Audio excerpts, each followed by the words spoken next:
இருக்கிற மெச்சூரிட்டி ஸ்டாலின் அவர்களுக்கு இல்லை. திமுக காரர்களுக்கு பழக்கமே என்னன்னா, ஒரு ஆட்சி நல்லாட்சி நடக்குதுன்னா அந்த ஆட்சியை வந்து எப்படியாவது கலைச்சிடணும். ஏன்னா அதிமுகவும் திமுகவும் விஜய் அரசுக்கு எதிராக சதி செய்து இவர்கள் ஆட்சி அமைப்பதற்கு ஏற்பாடு செய்தார்களா இல்லையா? இப்ப நினைக்க தோணுதா இல்லையா?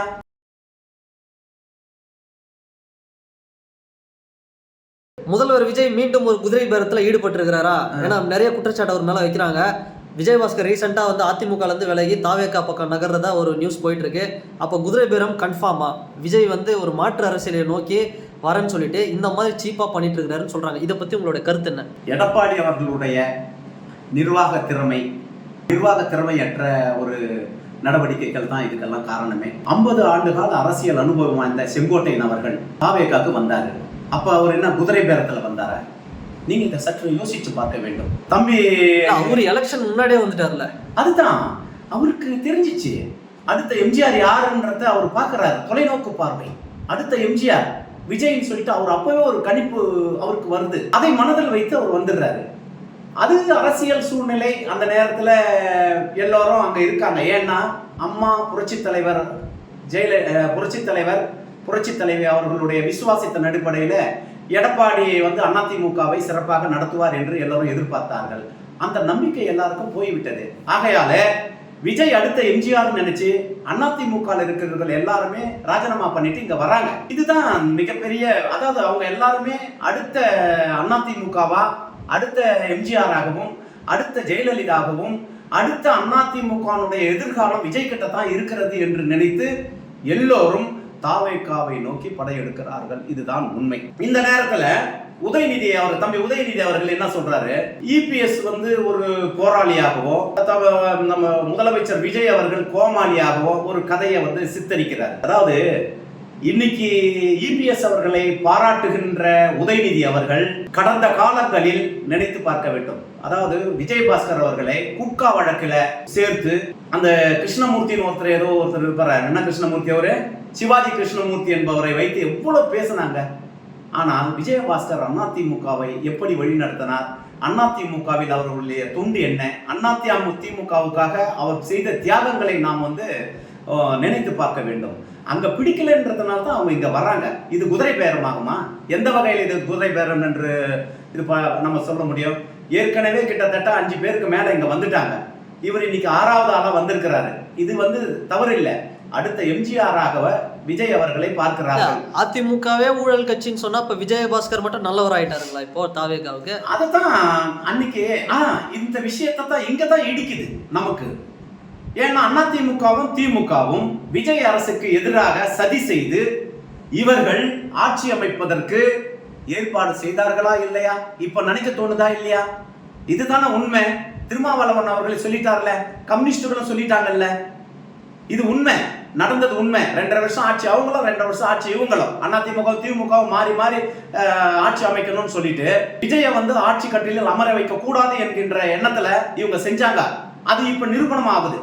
விஜயபாஸ்கரை வந்து இவ்வளவு தூரம் போட்டு, அதாவது இவ்வளவு தூரம் பேசின, அதாவது ஒரு காலத்துல விஜயபாஸ்கர் அவர் செய்த ஒரு நன்மையெல்லாம் நம்ம சொல்றேன். இந்த ஆழ்துளை கிணறுல திருச்சி பக்கத்துல அந்த குழந்தை வீழ்ந்து போச்ச, அப்ப அவர் செய்த செயல் என்ன? ஒரு 2 நாள் வரைக்கும் கண்ணை முழிச்சு அங்கேயே உட்கார்ந்து அந்த குழந்தை மீட்டாரா இல்லையா? அந்த தியாகம் எங்க போச்சு? ஏன் பேச மாட்டேன்றாங்க? அத அவரை வந்து குட்கா கேஸ்ல குட்கா விஜயபாஸ்கர் வந்து குட்கா அவரை எவ்வளவு அசிங்கப்படுத்தினாங்க திமுக. இதே நம்ம தம்பி உதயநிதி அவர்கள் எப்படி எல்லாம் பேசினாரு? இதெல்லாம் மறந்துட்டாங்க. அப்படி இருக்கும் பொழுது இன்னைக்கு குதிரை பேரத்தை வந்து இதுல வந்து கலக்கக்கூடாது. குதிரை பேரம் என்பதே ஒரு விஷயம் இல்லை. இவங்களா உருவாக்கின ஒரு இதுதான் விஷயம்தான். இவங்களா உருவாக்கின ஒரு வார்த்தை குதிரை பேரம் என்பது. இங்க குதிரை பேரமும் இல்லை, எந்த பேரமும் இல்லை. அதுக்கு இங்க வேலையே இல்லை. 1 மாசத்துக்கு மேல ஆயிடுச்சு விஜய் சிஎம் ஆகி. ஆனா இப்பவும் அவர் மேல வந்து தினமும் குற்றச்சாட்டு அவர் மேலேயும் ஒரு கட்சி மேலேயும் வச்சுக்கிட்டே இருக்கிறாங்க. அவதூறு வந்து நிறைய பரப்புறதா டிவிகே சைட்ல இருந்தும் டிஎம்கே மேல குற்றச்சாட்டு வைக்கிறாங்க. ஏன் இவ்வளவு ஒரு தாக்குதல் விஜய் அவர் மேல வந்து வச்சுக்கிட்டு இருக்காங்க? 6 மாசம் நான் அமைதியா இருக்கிறோம், நாங்க விட்டு பார்க்குறோம். 6 மாசம் இவங்களுடைய ஆட்சி எப்படி இருக்குதுன்னு நாங்க பார்க்குறோம், இவங்களுக்கு வாய்ப்பு கொடுக்குறோம், டைம் கொடுக்குறோம்னு சொன்னார் இல்லையா? ஆட்சி அமைச்ச 3வது நாள்லேயே ஆரம்பிச்சிட்டாங்க. இவங்களுடைய திமுகவுடைய வேலைகளை. அதே நேரத்தில் தம்பி உதயநிதி அவர்கள் என்னென்னமோ ஆட்சியாளர்கள் மேல ஏதோ பழிய சொல்லிக்கிட்டே இருக்கிறாரு. இது எதை நோக்குதுன்னா இவங்களுக்கு இதே வேலைதான். இவங்களுக்கு வந்து ஸ்டாலின் அவர்களுக்கு வந்து மெச்சூர் இல்லைங்க. அதே ஒரு உத்தரப்பிரதேசத்துல யோகி ஆதித்யநாத் அத பிஜேபி கட்சியில அகிலேஷ் யாதவனுடைய மகளை பத்தி தேவையில்லாத வதந்திகளை பரப்பிக்கொண்டே இருந்தார்கள் உத்தரப்பிரதேசத்தில் இருக்கிற பிஜேபி காரர்கள். ஆனால் அங்க பாருங்க, அகிலேஷ் யாதவ் மகளை தேவையில்லாத வசைபாடிக்கொண்டு அந்த பொண்ணு மேல அதிகமான குற்றச்சாட்டுகளை வச்சு விமர்சனங்களை வச்சு, எப்படின்னா ஒரு எக்ஸாம்பிளுக்கு சொல்றேன் பாருங்களேன். இன்னைக்கு சங்கீதா விஜய் குடும்பத்தை பத்தி எவ்வளவு கேவலமா பேசிக்கிட்டு இருக்காங்க. அதே மாதிரி திரிஷா விஜய்னு சொல்லிட்டு திருச்சி பேசிக்கிட்டு இருக்காங்க இல்லையா. இந்த விஷயம் போலத்தான் அங்கேயும் வந்து பண்ணிக்கிட்டு இருந்தாங்க. அதாவது யோகி ஆதித்யனுடைய கட்சியில் இருக்கிறவங்க பிஜேபி காரங்க அகிலேஷ் யாதவனுடைய மகளை பற்றி. அப்போ அகிலேஷ் யாதவ் மகளை பற்றி இனி யாராவது ஒரு வார்த்தை பேசினால் அவர்கள் மேல எஃப்ஐஆர் போடணும்னு சொல்லிட்டு யோகி ஆதித்யன் அங்க ஒரு கட்டளையே போட்டார். அவர் மனுஷனா, நீங்க மனுஷனாங்க. அப்போ யோகி ஆதித்யநாத்துக்கு இருக்கிற மெச்சூரிட்டி ஸ்டாலின் அவர்களுக்கு இல்லை. இதுதான் உண்மை. அதாவது தேவையில்லாத வன்மத்தை பரப்ப வேண்டியது அவருக்கு பழக்கம். இவங்களுக்கு திமுக காரர்களுக்கு பழக்கமே என்னன்னா, ஒரு ஆட்சி நல்லாட்சி நடக்குதுன்னா அந்த ஆட்சியை வந்து எப்படியாவது கலைச்சிடணும், அதை கலைச்சி குட்டி சுவர் ஆக்கிட்டு போயிடணுன்ற எண்ணம் தான் அவங்களுக்கு இப்ப இருந்துகிட்டே இருக்கும். இதுதான் உண்மை.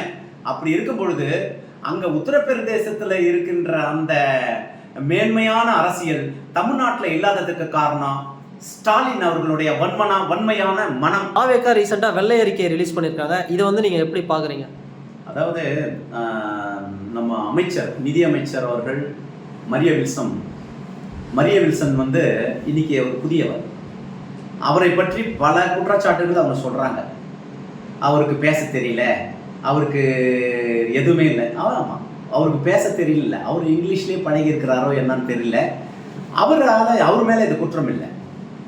இன்னைக்கு வந்து அவரு இந்த வெள்ளை அறிக்கை விட்டார் இல்லைங்களா, அதில் முக்கியமான ஒரு விஷயம் என்னன்னா மின்சார ஊழல். அந்த மின்சார ஊழலே கிட்டத்தட்ட 3 லட்சம் கோடி நடந்திருக்கிறது தமிழ்நாட்டில். இந்த 3 லட்சம் கோடி கடன், இந்த கடனை வாங்கி இவங்க என்ன பண்ணாங்க, மக்களுக்கான ஏதாவது திட்டங்கள். 3 லட்சம் கோடி கடன், 3 லட்சம் கோடி கடனை வாங்கி இவர்கள் என்ன செய்தார்கள்? மக்களுக்கு செய்தேன் என்று சொல்கிறார்கள். உண்மை அதுவா? அப்படி இல்லை. மின்சாரத்துறையில் மட்டும் 3 லட்சம் கோடி கடன். இது எதற்கு இவ்வளவு கடன்? இது செந்தில் பாலாஜி அவர்களுடைய நிர்வாக திறமையற்ற செயலால் தான் இவ்வளவு கடன் வந்திருக்கிறது என்று நான் நினைக்கிறேன். அப்படி இருக்கும் பொழுது மொத்தமே வந்து வெள்ளை அறிக்கையில 13.5 லட்சம் கோடி கடன் சொல்றாங்க. இந்த 13.5 லட்சம் கோடி கடன் வாங்க வேண்டிய அவசியம் என்ன? எதற்காக இவர்கள் இவ்வளவு கடன் வாங்கினார்கள்? திமுக அரசாங்கம் 13.5 லட்சம் கோடி. ஆனா ஏற்கனவே அதிமுக அரசாங்கத்துல இவங்க 4 லட்சம் கோடி 4.5 லட்சம் கோடி கடன் வைத்து விட்டு சென்றார்கள் என்று சொன்னார்கள். ஆனால் 2021, 22, 23, 24, 25 இந்த 5 வருஷத்துல மேற்கொண்டு 4 லட்சம் கோடி 5 லட்சம் கோடி கடன் வாங்க வேண்டிய அவசியம் என்ன? சற்று சிந்தித்து பார்க்க வேண்டும். வெள்ளை அறிக்கை வந்த பிறகு இவர்களுடைய நிலைமை என்ன என்பது மக்கள் தான் முடிவு செய்வார்கள். இதனுடைய பிரதிபலிப்பு வருகின்ற இடைத்தேர்தல்களிலே மக்கள் காட்டுவார்கள், நிரூபிப்பார்கள் என்பதை இந்த நேரத்தில் தெரிவித்துக் கொள்கிறேன்.